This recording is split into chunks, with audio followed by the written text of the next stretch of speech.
Hey, somebody's got to go on iTunes and rate this podcast. You did? 5 stars, right? Now, are you sure you did it? Okay, excellent.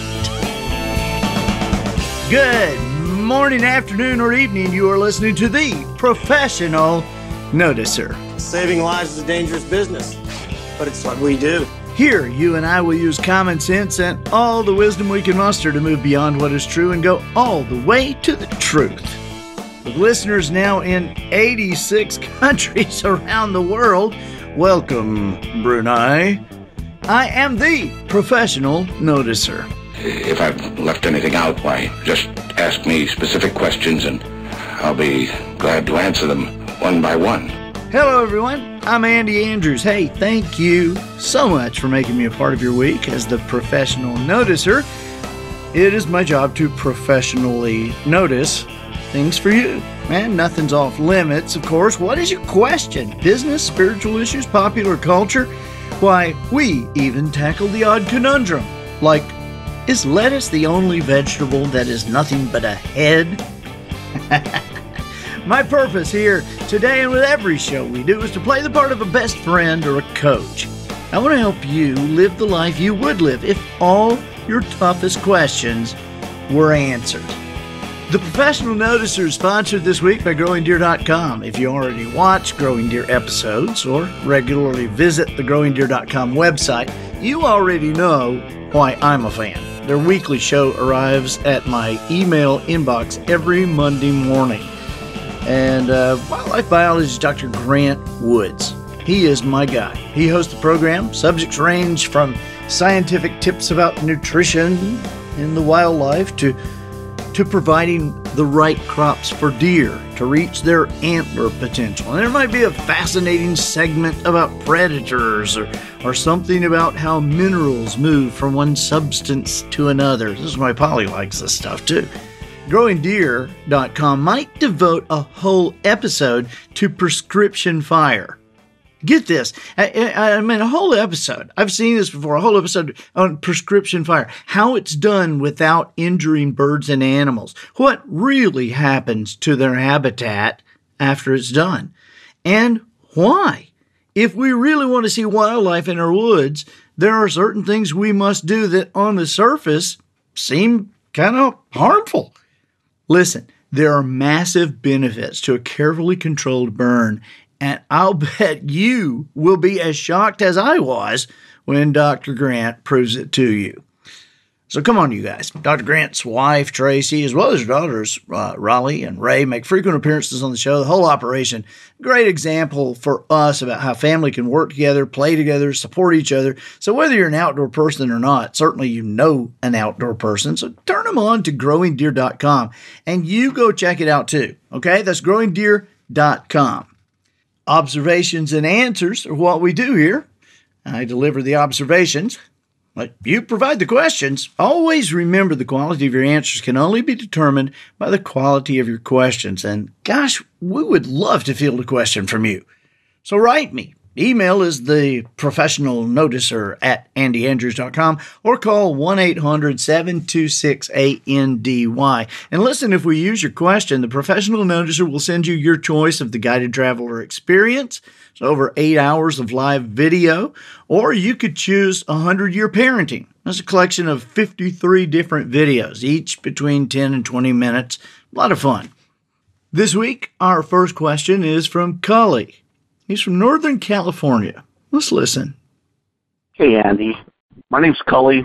I've been listening to your show since you started almost.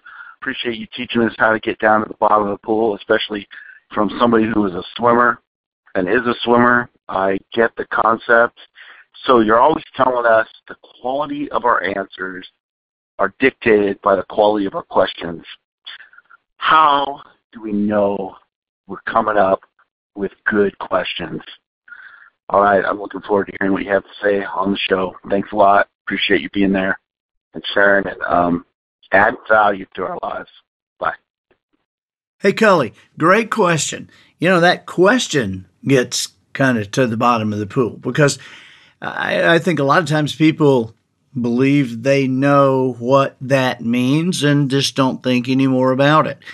And I will confess, I might have been one of those people.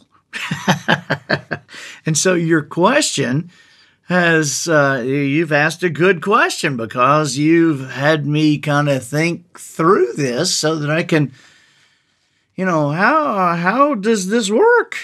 This is good, buddy. How do we know we're coming up with good questions? Okay, let's think through this. I believe you're right. I believe that the quality of our answers can be determined by the quality of our questions. So how do we know we're asking good questions? All right, well, it is kind of a revolving door kind of thing. It's, you're asking good questions when you review your answers. Because you're going to get an answer, whether you ask a good question or a bad question, you're going to get an answer. There is an answer. And I'm not talking about to other people, even though this can certainly be, part of your arsenal, part of your personality arsenal, the way you communicate, a way that you're able to help other people or gain information or lead people. However, the quality of your answers can be determined by the quality of your questions. But what we're specifically talking about here is the questions we ask ourselves.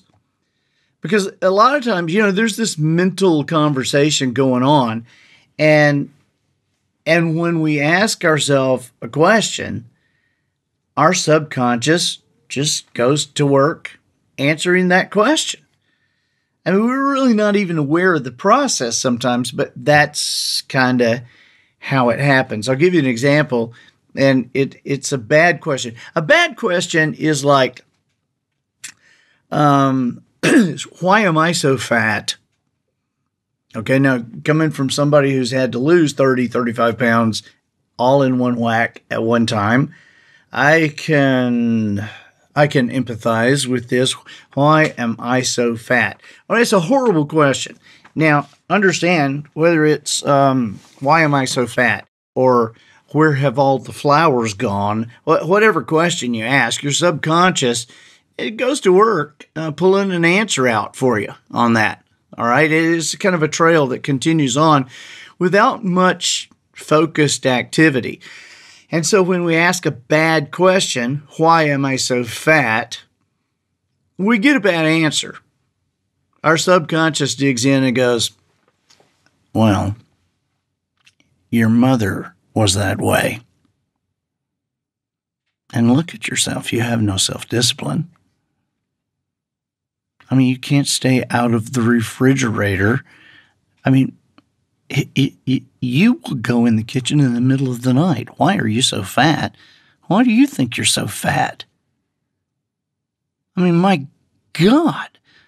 Why would you not be fat? And since your mother was this way, and you've tried to lose weight a bunch of times, and you've lost a little weight and you gained it all back, you're a fat person. You're fat. You are fat. That's why you're fat, because you're fat. Okay, so that's what the subconscious does. Bad question, bad answer. Now, how do we know that's a bad question? Because that's a bad answer. Man, that's not a good answer. That don't make me feel good. Does that make you feel good? Nope. Okay.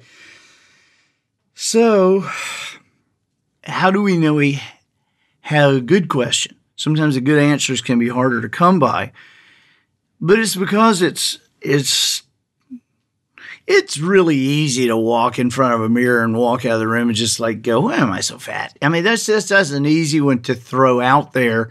And so because we throw it out there for our subconscious goes, hey, you got to walk to the fence for that one. Here, I'll tell you why you're so fat.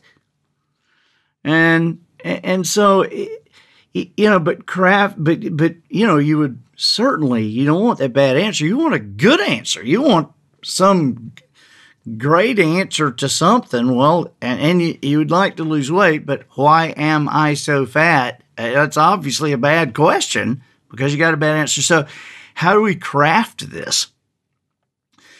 Okay. We sit down and we go, all right, what is my ideal deal? I weigh 218 pounds, and I really, really, really need to weigh 188. I need to lose 30 pounds. Let's say 185. I need to lose 33 pounds.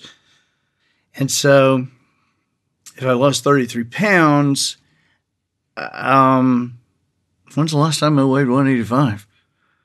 Gosh, I was in college when I weighed 185. I looked pretty good in college. Kind of old looking and dumpy now, but I looked pretty good in college. Well, at least I didn't look bad. I mean, my face will always be ugly, I suppose, but Polly married me, so there was something cute about me. Let's see.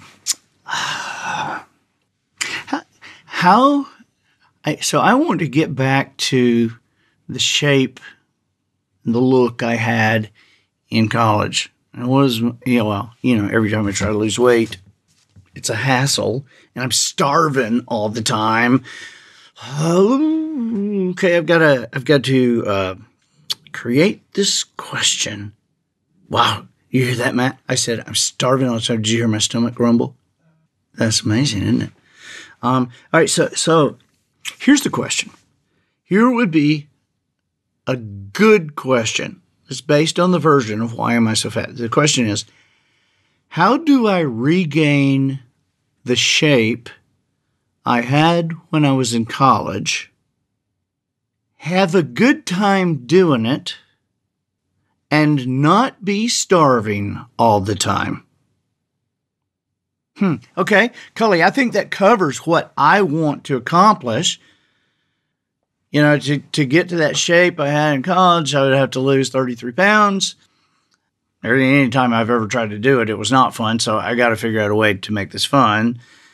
And every time I tried to do it, I was starving, so I got to figure out a way how to start. So, all right, subconscious. Now, see, you can get to a point where you can throw these questions out here and you haven't got to say, all right, attention, subconscious, come here, subconscious. Stand in front of me. Sit up straight. Subconscious, here is what I want you to work on. How can I regain the shape I had in college, have a good time, have fun doing it, and not be starving all the time? Subconscious, you got your orders? You know where you're going? You know what we're going to do? All right, go figure that out. Now, Cully, you can get to a point, this is kind of silly, obviously, but we're just playing here. So you can get to a point where you ain't got to think through that in that detailed a manner.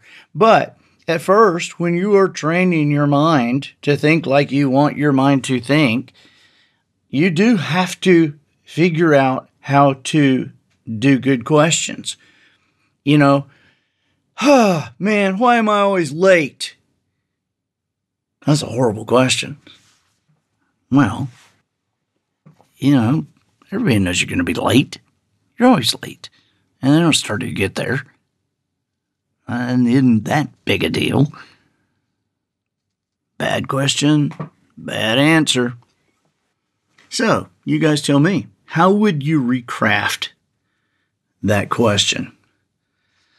But I promise you, the way you will know you have asked a good question is because you will get a good answer. And the way that cycle will prove itself to you, good questions, good answers, good questions, good answers, is all you have to, you will observe your own results. You will observe the questions you came up with for yourself, the answers your subconscious gathered and fed and nourished your days with, and you will see yourself in the activities that has created and the physical evidence of whatever it is that you're solving, whether it's a crisis in a relationship, whether it's a challenge with a child or a problem at work, or a weight problem, or it doesn't matter what it is. The quality of your answers will be determined by the quality of your questions. Hey, Cully, thank you so much, man. I'm Andy Andrews, the professional noticer, harnessing common sense and wisdom to plow through challenges all the way to an answer for you. Hey, here's the thought. I know you can use Google to find the price of butter in New Zealand, or the answer to how many calories are in a pound. But where do you seek wisdom? There's a difference in knowledge and wisdom. Knowledge will help you win at Trivial Pursuit. Wisdom will allow you to grow the business everyone is talking about. Say you memorize an encyclopedia. Let's say memorize the volume P. Does that help you as a parent? Does it create peace in your family? Pure knowledge without the wisdom to apply that knowledge in the proper way is more than useless. Sometimes it's flat out harmful. So allow me to suggest wisdomharbor.com. That's wisdom, H-A-R-B-O-U-R. Harbor with an O-U-R. Go there now and be welcomed by a friend of yours. Get a free 5-minute guided tour. That's wisdomharbor.com. Our next question is from Rich in Indiana. I know Rich. I know what Rich this is. Let's listen. Hey, Andy. This is Rich calling from Indiana. I've got a question. How can I encourage a friend, spouse, child, coworker to help them see the positive benefits of stopping their self-destructive behavior? This includes alcoholism, obesity, and total negative thinking that can be paralyzing. Thank God these things are in 3 different people I know.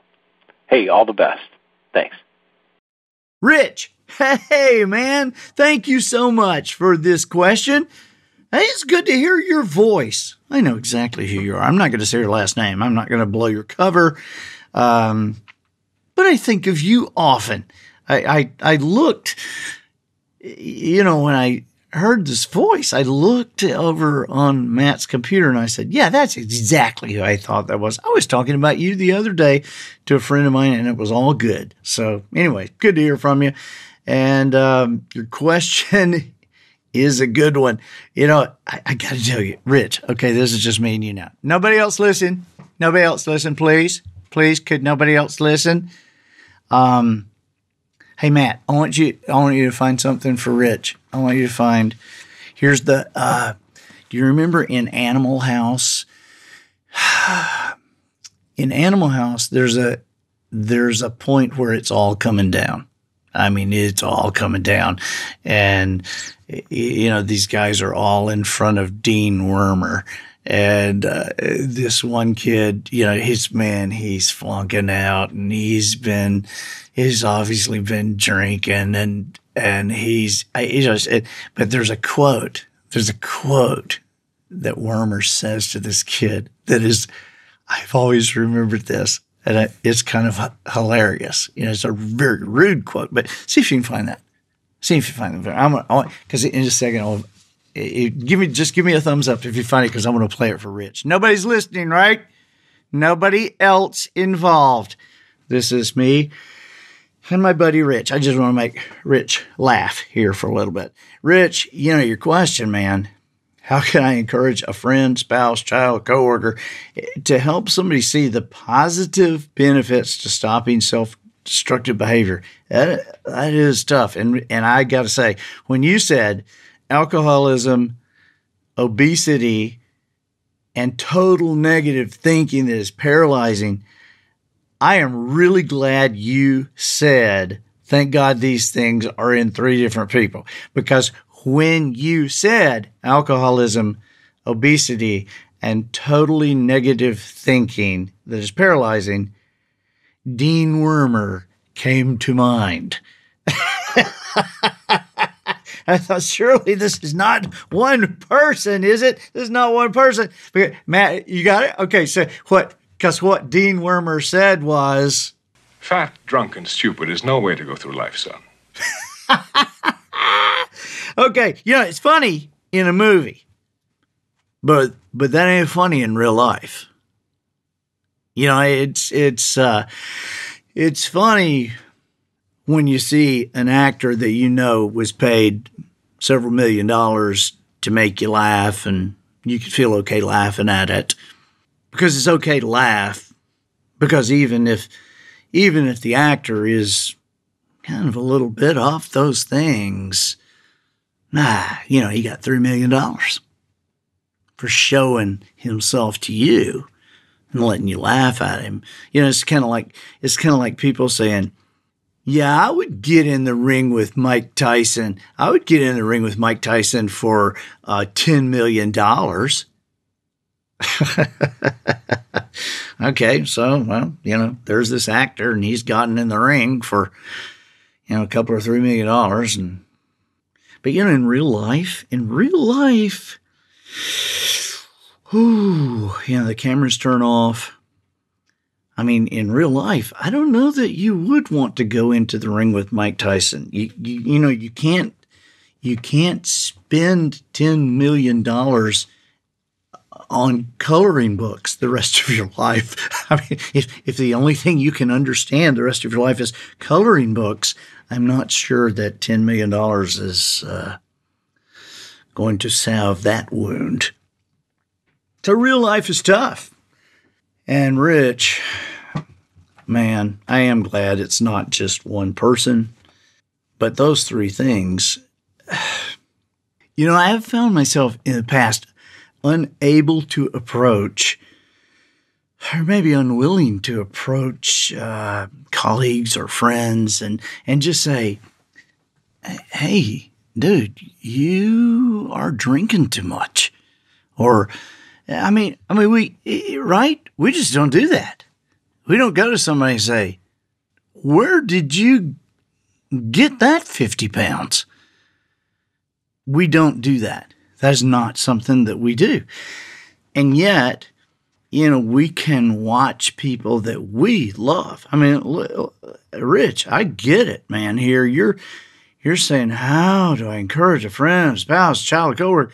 He's got self-destructive behavior, and there's all this stuff is just paralyzing. But Rich, you and we're like, what am I supposed to do? What am I supposed to go to this lady and say, do you know what you're doing to yourself? Do you have this totally negative view of things, and because you say you can't get any clients. Well, of course you can't get any clients. Nobody wants to be around you. But we don't say those things. So what do? Here's what I found. And this is amazing that this tacks back to Cully's question. We were talking a minute ago with Cully about the quality of our answers is determined by the quality of our questions, and that being true when we are talking to ourselves, and the questions we give our subconscious and the answers our subconscious begins to provide, and the talk that goes on between our subconscious and ourselves. And it's also true, though, when we are communicating with other people. The quality of our answers, the quality of the answers that we pull out of them can be determined by the quality of questions that we provide.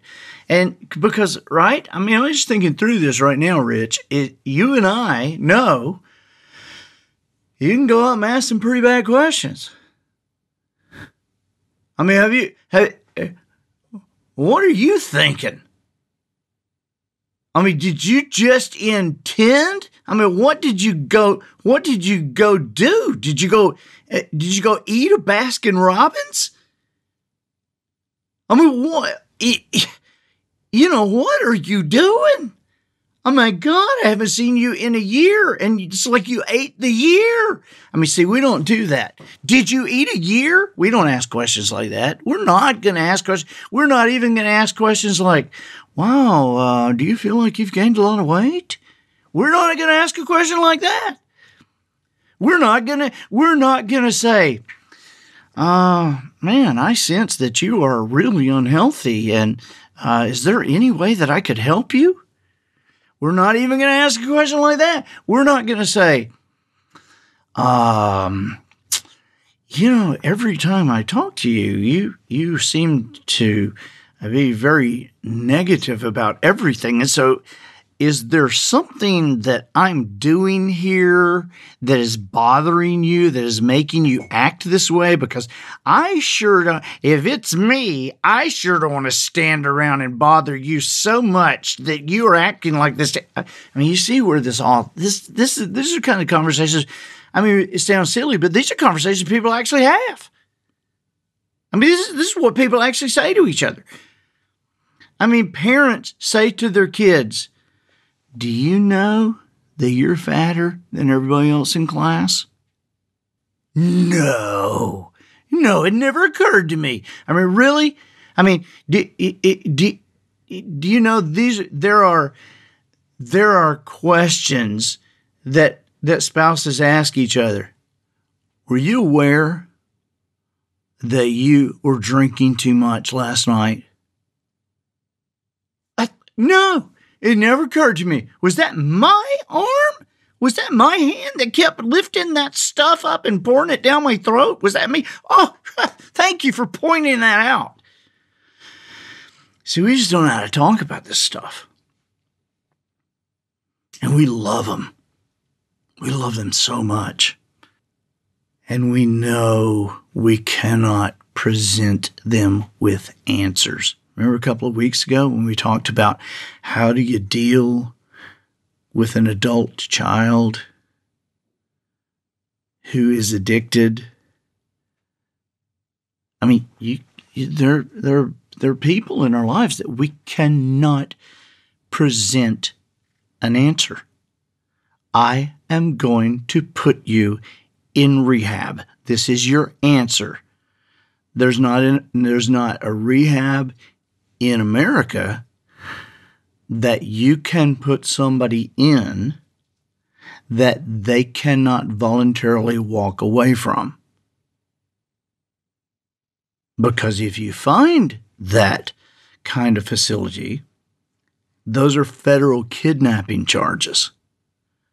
Everybody going into rehab, everybody is wide awake and well aware that, yes, I'm putting the $10,000 down for this 30-day stay for this person. But if this person decides to leave tomorrow, no one will stop him and no one will tell him he can't. I'm providing a $10,000 answer here. But we know how often that does not work. The answers have to come from them. The answers have to come from within them. And knowing that the quality of their answers can only be determined by the quality of their questions. And assuming that at this point in their life they're so beaten up and so tired, and they're just, in some cases, so disgusted with themselves that they can't manage to come up with any good questions, much less good answers, okay? Since we can't provide them answers anyway, we can provide them loving questions. We can provide them conversation. We can provide them direction. Remember when you were a kid and you would play a game that, you would blindfold somebody and you couldn't say certain things. There were certain things that you could not say and you could not touch them, but you would within a certain set of rules. You would have to coax them or ask them things or direct a conversation without mentioning, any direction, without mentioning what to do, without mentioning where to go, without mentioning where to look. But you were to give them some kind of information that would allow them blindfolded to walk from where they were to another place and pick up an object. You remember these games? Remember games like that? Okay, this is what we're doing now. We have forgotten the most important things we've learned as children. As children, we knew how to do that. And it was just a game. But guys, it's not a game anymore. We got friends out there who are hurting, who are dying, who wish they were dead. And we cannot put an answer around them or in them or over them. But we can be there when they come to the end of themselves. And there is a moment in every person's life, a moment or a time period. And some people can get there rapidly. Some people can see the abyss from a distance, and they don't have to stand on the edge of it. But there are times when somebody stands on the edge of the abyss. And at that moment, they have come to the end of themselves. Then anybody they can call, they're in any amount of money they can pay, they're in anywhere they can go. God seems silent to them. And at that moment, when people come to the end of themselves, or even if they're away from the edge of the abyss and they realize that they do not have the ability to guide themselves and miss that big hole up ahead. Whatever decision they come to, you can be there and you can be welcome as you always were, because you were never a person who nagged them or got mad at them. You only showed love and laughter. But you were able to guide them in the same way that you played that game with a blindfolded buddy when you were a kid. You're able to guide them with questions. What do you think about most days? It's just me. I got 2 boys. I guess I think about fishing because that's all Adam talks about. I think about knives because that's what Austin does for a living. I think about the outdoors. We're all interested in that. I think about Polly. I think about, what do I think about every day? I guess I think about eating. I do think about eating. I think about eating because there's some people who live to eat and some people who eat to live. I guess I'm kind of both. Polly has this metabolism. She's a foodie, but she can still stay skinny and all like that and eat. But I can't. I just, if somebody says, oh, I will just have, Polly has ordered, let me tell you this, Polly has ordered the same dessert.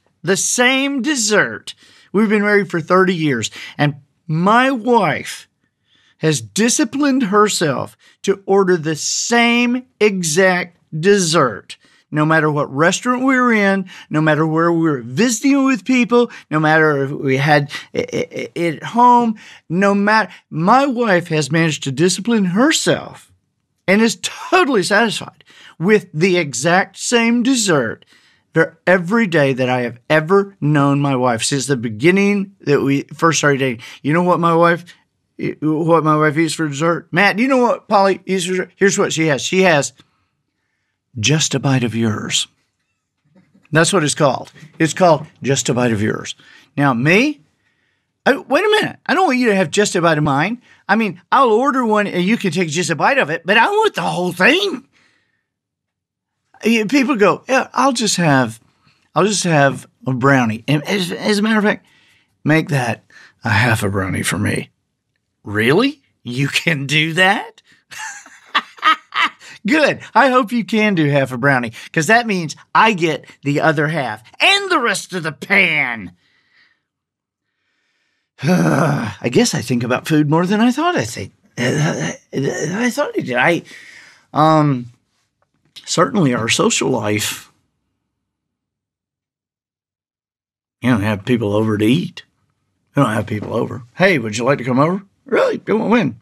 Oh, just sometime mid-afternoon when we're not doing anything and we can all just sit.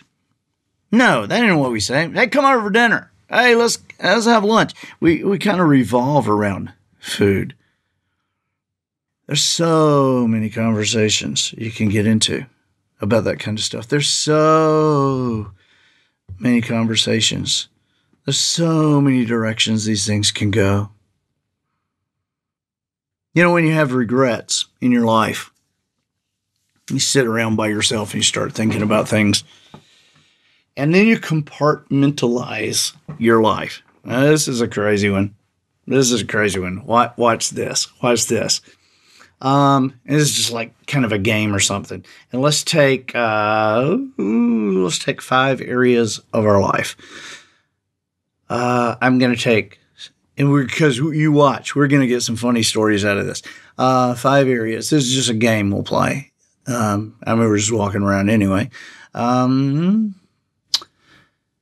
areas. We'll take 6th grade. Baseball. Our neighborhood. Food. And Algebra 2. How about that? Okay, now watch this. We're going to apply the same thing to it. When you put those things in your mind, what regrets do you have? Do you have any regrets about 6th grade? Do you have any regrets that pop in your mind about baseball?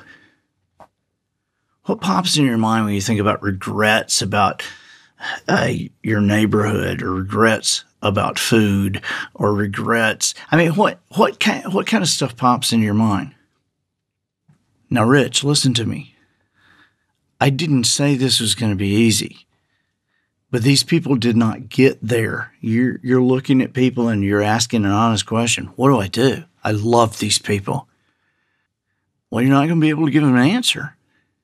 And if you love them, you're going to spend time with them anyway.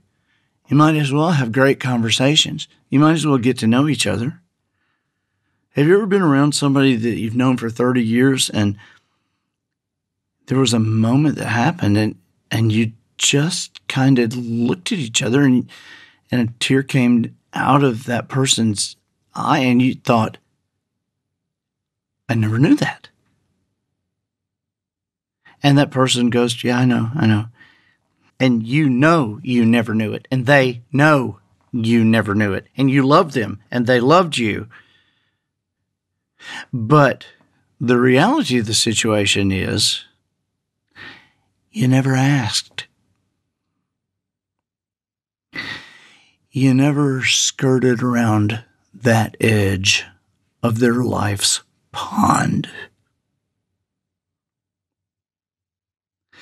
And so when you start exploring the woods, you can do it safely and systematically and see every part of it, remain safe, create escape areas for people who might get in danger in those places in the woods in the future, but it'll take some time. But nobody will ever stop you and say,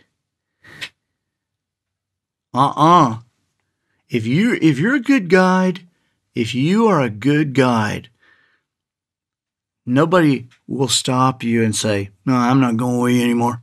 I'm not going in those woods ever again. Yeah, I know they're beautiful. Yeah, I know the leaves are free, but I know a place in there that I don't think you know about, and I'm just never going. How'd you teach your kid to swim? Did you never talk to them about water? Did you never show them water under a sink? Did they never get in a bathtub or a shower? Did they never see a lake? Did they never see other people in the side of it?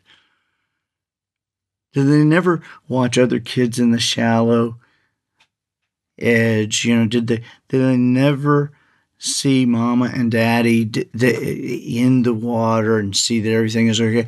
Did they never see that? And then you just went one day and from no knowledge at all, just covered their head, walked them up the edge of the pool, threw them in the water. All of a sudden you got water. Well, that's what people are doing when they say, do you know that you're fat? Hey, do you know that you have a drinking problem? Do you know that you drank too much last night? Do you know what you're doing to your family? These are bad questions. And the quality of your answer can only be determined by the quality of your questions. So together, you and I, again, I hadn't got the answer for you, Rich, but I have a question. And here's my question. Rich, how can you and I develop quality questions that we have in our arsenal for every situation that we encounter that will lead people into a safe and happy exploration of the water and the woods, and then maybe we'll get to take them again and maybe get closer to the item of interest that's really in there, that's hidden in there. We find that buried treasure one day, but we gotta get in there carefully. Can't go in with a bulldozer. We don't want to knock everything down. So how do we do that, Rich? Oh, there's a good question. Thank you, buddy. I am the professional noticer. Hey, you guys, if you appreciate this podcast, I would also appreciate you going to iTunes and giving us a nice review. 5 stars. Matt, is 5? 5? That would be a nice one. Yeah, okay.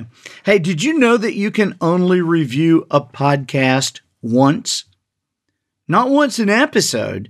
You can only review a podcast one time on iTunes. One time. But see, to iTunes, a single review is like oxygen to you and me. Without oxygen, we die. Without reviews, the iTunes computer assumes the podcast has no listeners and shoves it way down in the pile of a million other podcasts with very few reviews that it assumes has very few listeners. Then a podcast like The Professional Noticer gets no aisle space on iTunes and is in effect hidden, or at least not easily found by someone who might need to hear what you and I are discussing every week. And I think you guys are awesome. I believe you and I are creating conversations that can continue around dinner tables all over the world. But guys, we are pretty well hidden. I mean, is there a specific conversation you've heard on The Professional Noticer that you wish the folks in your town could hear? Is there a problem you and I have effectively dealt with for one person, and you and I have heard it, but you wish the people in your state would understand what we have begun to figure out? Well, apparently, we are hiding in the weeds. Now, I say we are ready to move forward and influence our world for the better. But, you guys, what I say ultimately means nothing, because I am only a part of your team. I will, however, end with this. Go team, go. Come on, let's go out of the weeds. I think that will do it for this week. Get us out of here, Matthew.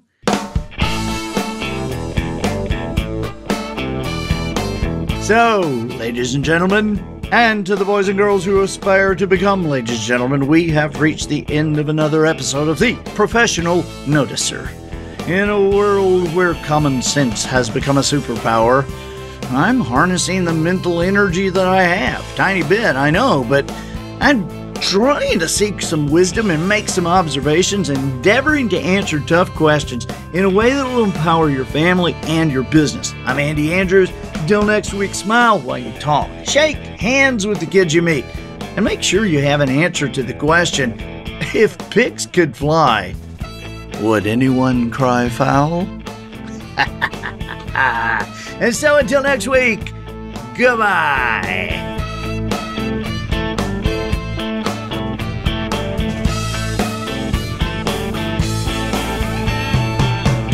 This episode of The Professional Noticer was produced by Matt Limpert. The Noticer theme written and performed by Sugarcane Jane.